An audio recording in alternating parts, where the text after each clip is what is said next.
The sun bathed the forest in golden light, as disciples gathered around Buddha under the spreading branches of a Bodhi tree.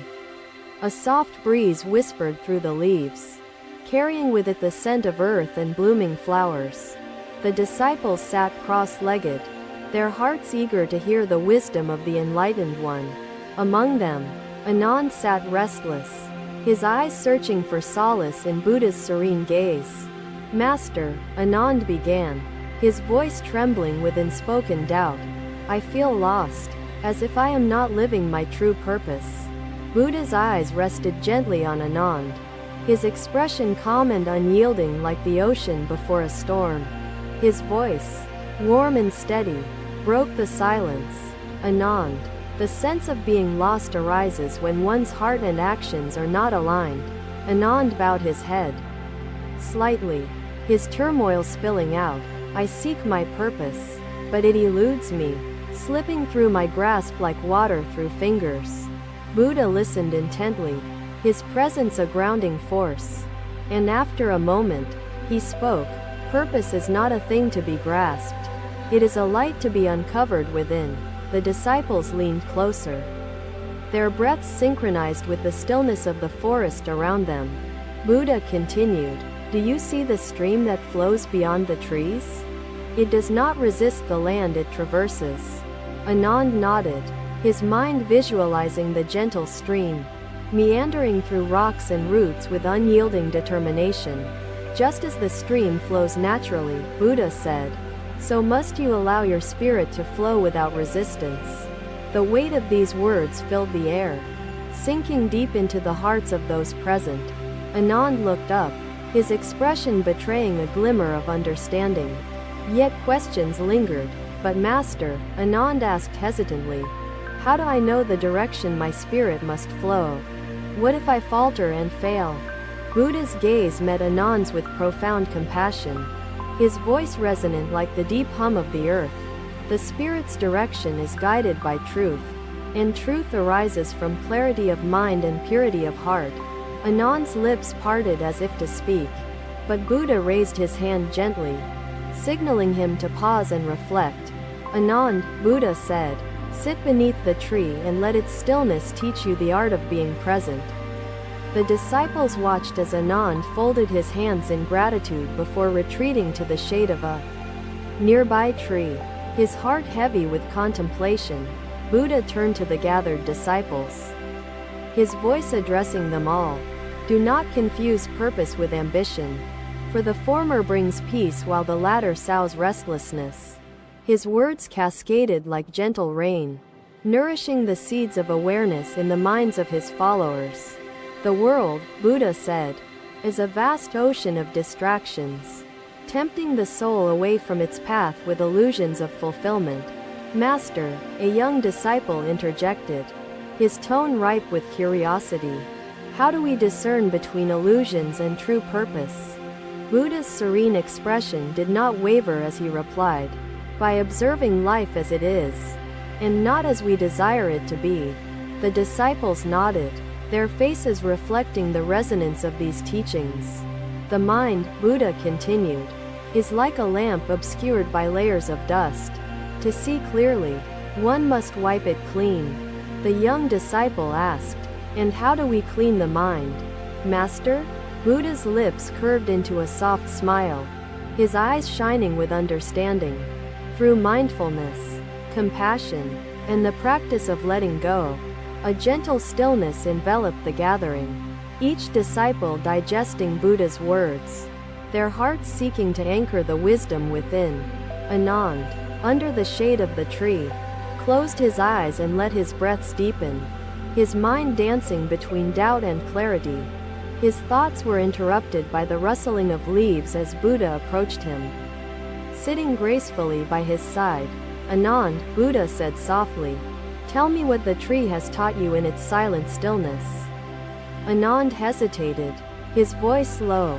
"I learned that stillness reveals what noise conceals, but my doubts still cloud my understanding." Buddha placed a hand on Anand's shoulder, his touch grounding and reassuring. "Doubt is not an enemy, Anand. It is a teacher guiding you to deeper inquiry." Anand looked at Buddha, his eyes reflecting a mix of confusion and trust. But how do I move beyond doubt, Master? Buddha's gaze shifted to the horizon, his voice imbued with the weight of wisdom. By accepting doubt as part of the journey and walking forward with courage despite its whispers. The forest seemed to lean in, cradling these words as if they were sacred. Buddha continued, "Do not seek to silence doubt, for it will only grow louder. Instead, learn to listen without attachment." Anand nodded slowly, his heart beginning to grasp the profound simplicity of Buddha's guidance. "You see, Anand," Buddha said, "clarity is not achieved by forcing the mind, but by allowing it to settle naturally." The disciples, still gathered nearby, listened with rapt attention, their own questions mirrored in Anand's inner struggle. Buddha turned back to the group, addressing them all with a voice that carried both authority and love. "Your true purpose is not hidden in the world. It is reflected in the still waters of your soul. These waters," Buddha said, "are often disturbed by the winds of desire and fear, creating ripples that distort the reflection." Anand's breathing slowed, his focus narrowing to the rhythmic cadence of Buddha's words. "To find stillness," Buddha said, "one must release attachment to the winds, allowing the waters to return to calm." Anand opened his eyes, a sense of peace beginning to bloom within, like the first light of dawn piercing the night. "Master," he said, his voice filled with quiet resolve, "I will sit with the silence until my heart's whispers become clear." Buddha smiled, the warmth of his presence enveloping Anand like a protective cloak. The gathering slowly dispersed as the disciples carried Buddha's teachings back into their lives, their hearts ignited by his words. Anand remained under the tree, his breath steady, his heart open, ready to embrace the path that awaited him. The sun dipped lower in the sky, casting golden light over the forest, as the Bodhi tree stood witness to the unfolding journey of purpose and understanding. Another day, another gathering beneath the Bodhi tree, where sunlight filtered through the leaves and cast dappled patterns on the ground. The disciples assembled quietly, their faces reflecting both eagerness and calm, as Buddha sat serenely among them. Anand, his earlier restlessness softened, stepped forward, carrying an expression of quiet curiosity. "Master," Anand began, bowing deeply, "I have reflected on your teachings. Yet I struggle with the uncertainty of life's unfolding." Buddha's gaze rested on Anand, his presence steady and unshaken. As he replied, "Uncertainty is the fertile ground where wisdom takes root."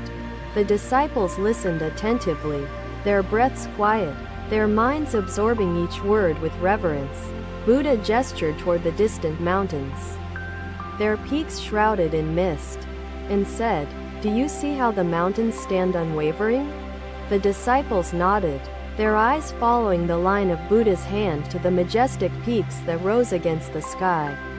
"The mountains do not resist the clouds that obscure them," Buddha continued.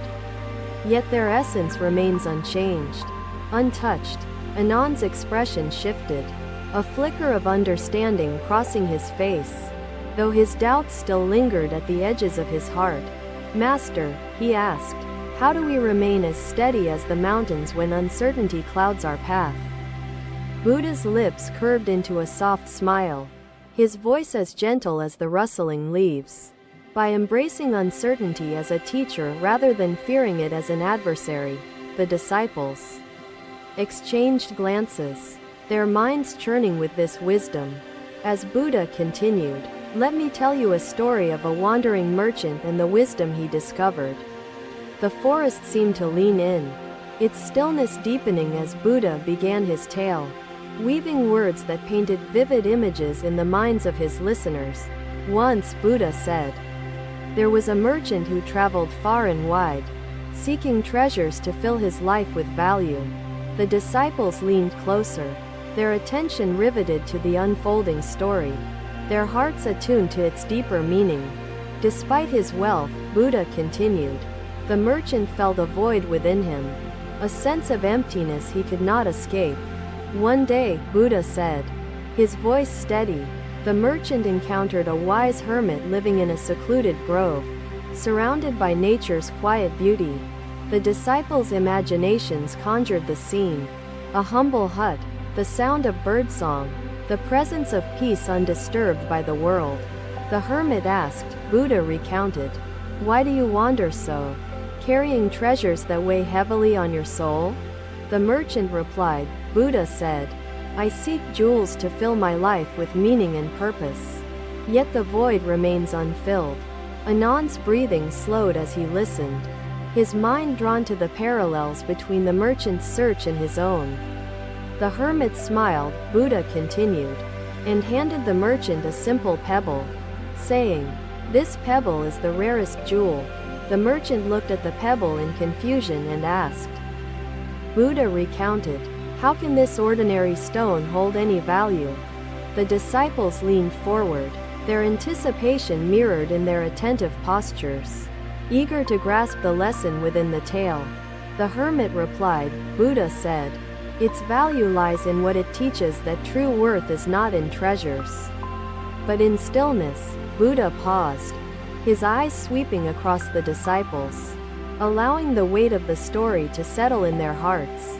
The merchant, Buddha said, realized that he had been searching outside for what could only be found within.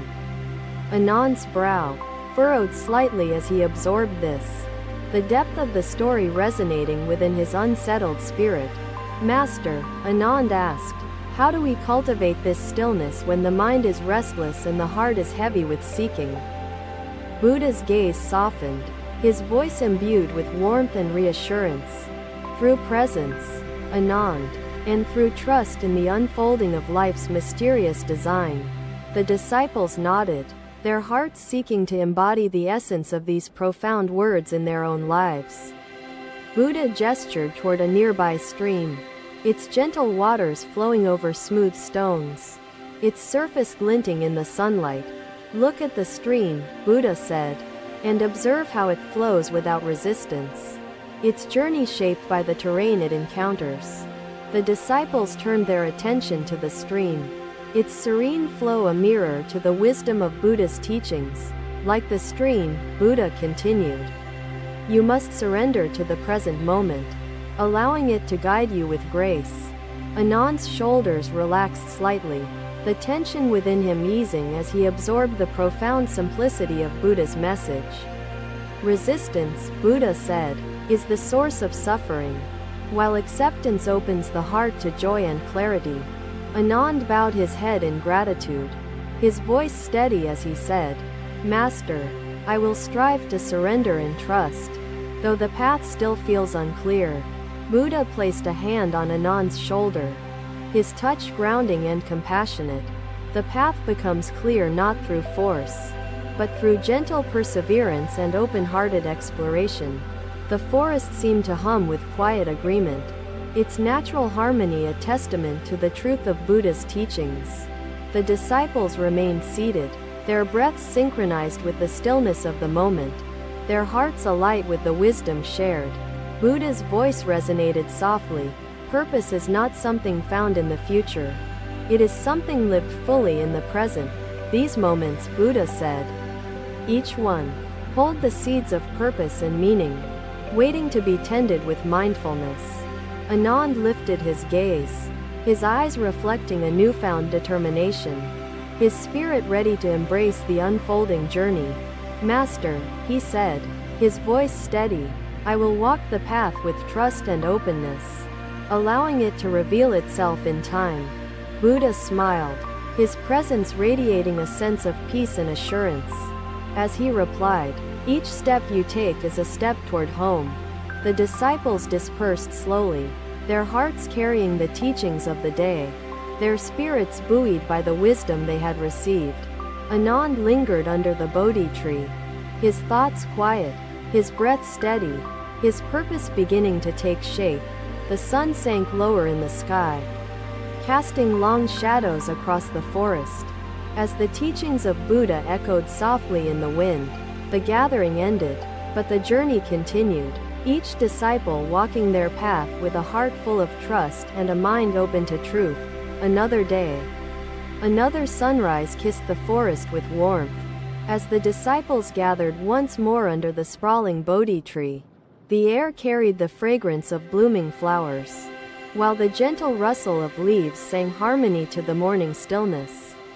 Anand sat closer to Buddha this time, his countenance reflecting clarity yet yearning for deeper understanding.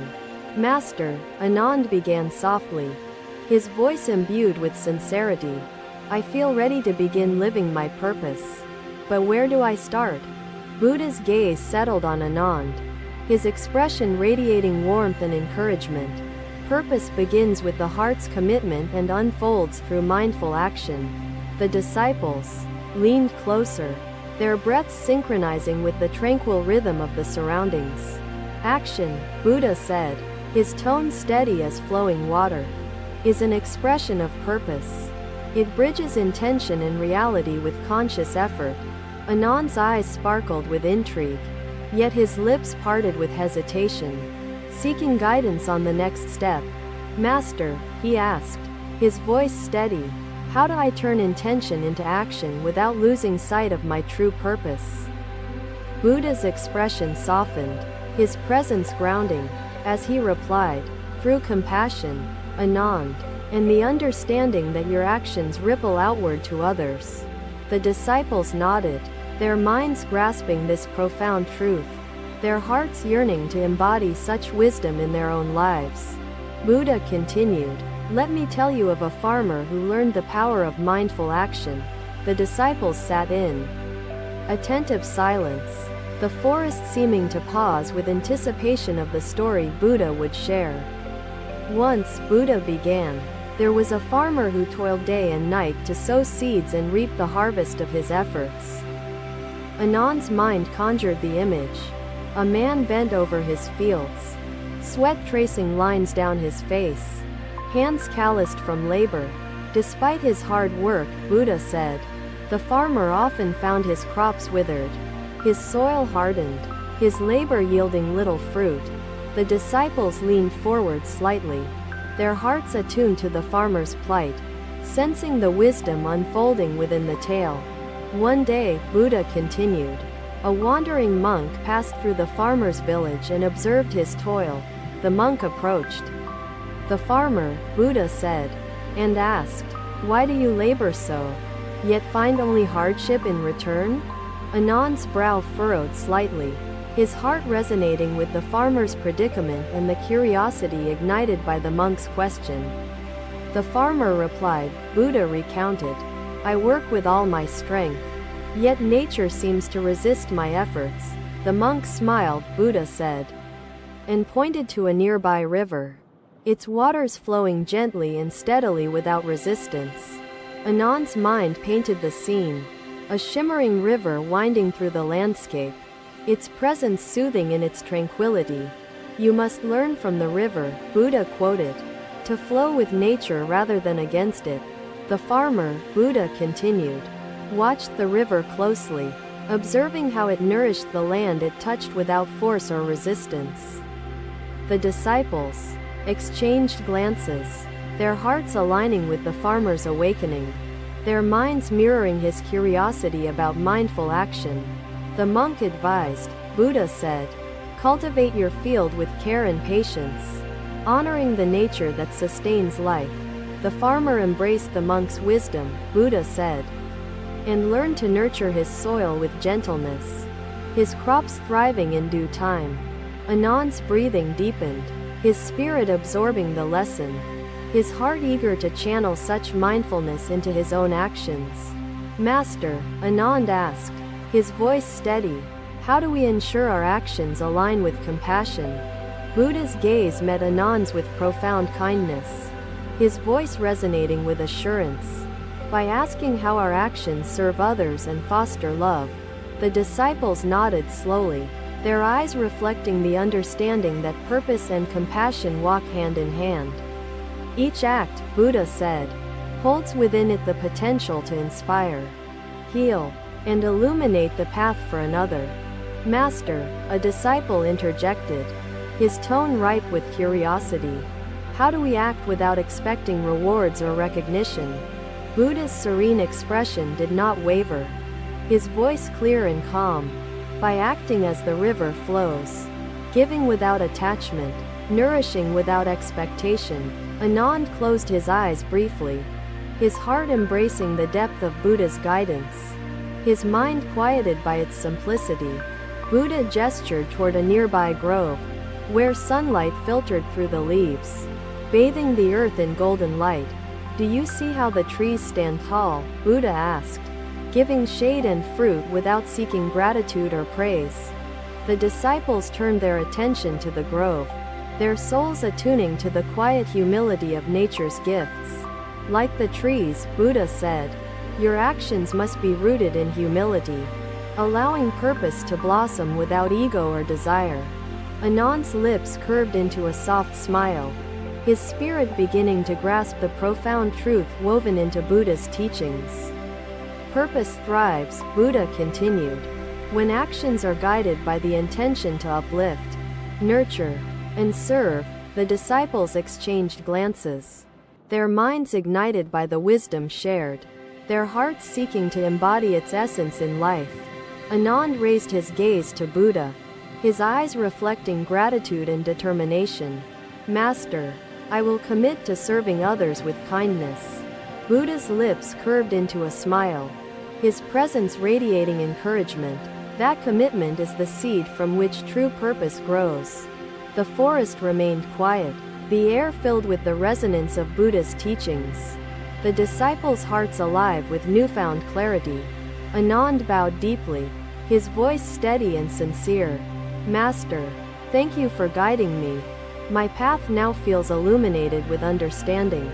Buddha placed a hand on Anand's shoulder, his touch grounding, his voice imbued with warmth. Each step you take in service of others deepens the light within. The gathering slowly dispersed, the disciples carrying Buddha's teachings into the world, their spirits lifted by the wisdom shared. Anand lingered under the Bodhi tree, his breath synchronized with the forest's rhythm, his heart ready to embrace the journey ahead. The sun dipped lower in the sky, casting a golden hue over the land, as the Bodhi tree bore witness to purpose unfolding. Another day ended, but the journey continued, each disciple walking their path with trust, compassion, and mindfulness, their purpose alive.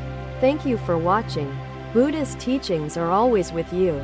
Subscribe to our channel and we will see you in the next video.